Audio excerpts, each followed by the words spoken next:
So you're finally thinking of going on the market and you're getting the house ready, which is exciting. But I want to make sure that you're not spending your money unwisely. This is Ron Wysakarski with Wise Home Team Realty, and today's consumer tip is where to spend your money when getting the property ready to sell. Well, the easy things are to declutter and get your house organized. Do the basics, get it super clean, hire someone if you need to, take care of the outside, do the curb appeal, blah, blah, blah. You've heard all of that. But I've got this little graphic over here and we're gonna share that with you because here's a couple of tips that I think make a lot of sense when you're getting ready to maximize your return at the sale. And let's think about it. If you were to put $20,000 in your property before it goes on the market, are you gonna get all 20 back? Logically, you would think, well, sure, it'll increase the value 20, but if you choose the wrong things, you may only get 5 or 10 back. Would that make sense? Because I don't think so. I don't know that would make that investment. So here's a couple things that matter, and I'll go through them as quickly as I can to let you know where to spend your money. So for instance, a roofing replacement, 68% return on value. So what that means is most people, they expect a roof on the house.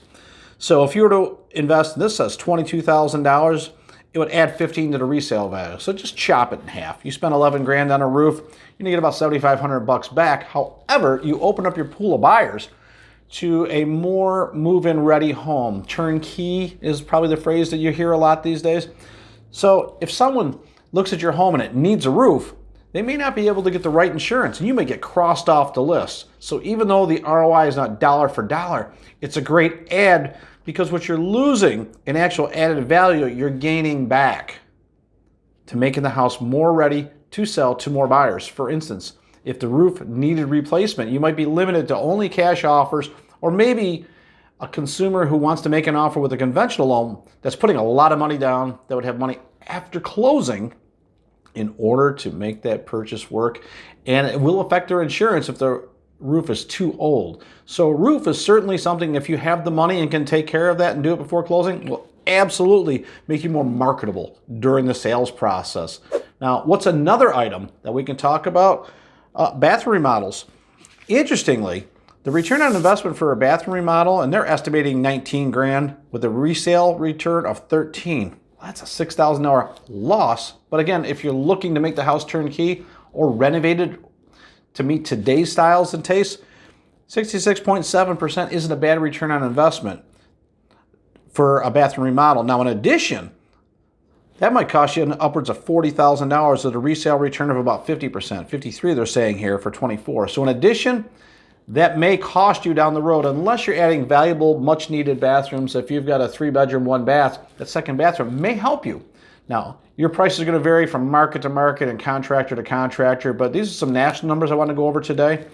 Window replacements, they come in at 73% return on investment. Siding, which is probably a more northern thing, is 80%. Side entry door replacement, hadn't really thought much about that, but they're estimating 1,800 bucks with a resale return of 1,200. If your home has a wood frame construction and there's some wood rot on there, that could really enhance the value for the next buyer, and that may also help it make it more sellable. Garage door replacements, I don't see a lot of that, but they're estimating almost 90% return, so it's actually a pretty good investment if you're thinking or needing to do the garage door. You know, what else can we talk about that's going to be a good ROI? Well, there's some hidden gems in there. You know, and flooring can certainly be expensive. It can really turn a house around. If you have several transitions from tile to carpet to vinyl to whatever, that could cause a buyer to think twice about buying your property. You know, what can we do that's relatively inexpensive that would really help the property pop, if you will, online? Because the battle is won online. They need to go and look at the pictures of your home, and in the first few, they're going to decide if they want to see the house or not. So if you have 75 photos on there, that's great. But if they only look at the first 3, they have to matter. So, you know, mulch is relatively inexpensive, and that's something that almost always makes the house pop, whether it's the black or the brown or the red. I mean, that's kind of your choice, and based on your color scheme, that could help you out tremendously.